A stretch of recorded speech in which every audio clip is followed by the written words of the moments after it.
দেখেন বন্ধুরা, এটা হচ্ছে আমার কবুতর পালনের সময় প্রথম করা ঘর, যেটা আমি শুধুমাত্র বাঁশ এবং এই যে দেখতে পাচ্ছেন সুতার নেট এবং হচ্ছে পলিথিন দিয়ে তৈরি করেছিলাম। দেখুন, একটা পায়রা বসে আছে, দেখতে পাচ্ছেন? দেখুন মাশাআল্লাহ, কত সুন্দর পায়রাটা। এখন দেখবেন এই যে নামবে, এখন দাঁড়ান, এই যে নামলো, সম্ভবত জল খাবে। হ্যাঁ, জল খাবে।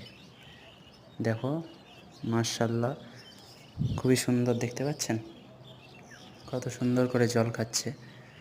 আসলে পাখিদের একটা জিনিস আমাকে খুবই ভালো লাগে, যে